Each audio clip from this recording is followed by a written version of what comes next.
BJP MP Etela Rajender మాట్లాడుతున్నారు. Live లో చూద్దాం. ఈ పంప్ హౌస్లకు వచ్చే పోతాయి 50,000 క్యూసెక్లు వచ్చినా కూడా పంప్ హౌస్లకు వస్తాయి. అక్కడ దాని పంపింగ్ కెపాసిటీ ఇప్పుడు ఇన్స్టాలేషన్ ప్రకారంగా 2 TMs లేదు కాబట్టి 2 TMs అంటే 25,000 క్యూసెక్లు నీళ్ళు వస్తే ఆ 2 పంప్ హౌస్లు పనిచేస్తాయి కాబట్టి ఎందుకు ఆ పంపులు ఆపరేట్ చేసి నీళ్ళు ఇచ్చుకోవచ్చు కదా. నువ్వు విచారణ చేయి, దాంట్లో ఎవరైతే బాధ్యులు ఉన్నారో, దాంట్లో ఎవరైతే దోషులు తేల్తారో నువ్వు చట్ట ప్రకారం శిక్షించు, కానీ ప్రజలు శిక్షించరు. తెలంగాణ రైతాంగాన్ని, తెలంగాణ ప్రజానికాన్ని శిక్షించే అధికారం నీకు లేదనే విషయం మీరు మర్చిపోవద్దు. రేవంత్ రెడ్డి గారు నువ్వు బ్రాడ్గా ఆలోచించు.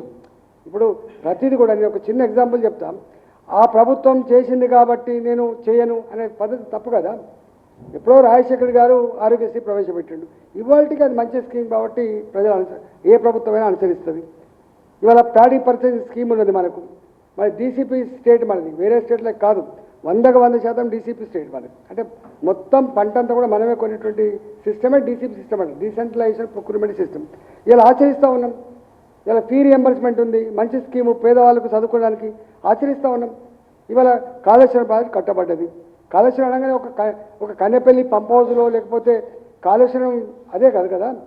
ఇది అనేక రకాల డ్యాములు ఉన్నాయి, దీంట్లో అనేక రకాల పంప్ హౌజులు ఉన్నాయి, 1000 కిలోమీటర్ల పైప్ లైన్లు ఉన్నాయి, దానికి లింక్ చేయబడినటువంటి చెరువులు ఉన్నాయి.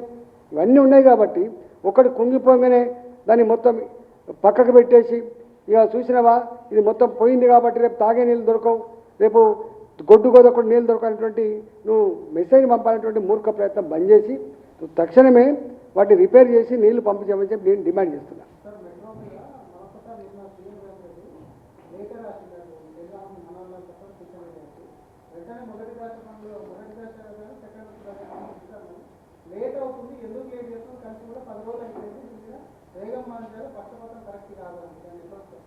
అసలు భారతీయ జనతా పార్టీకి, మా ప్రభుత్వానికి పక్షపాతం లేదు.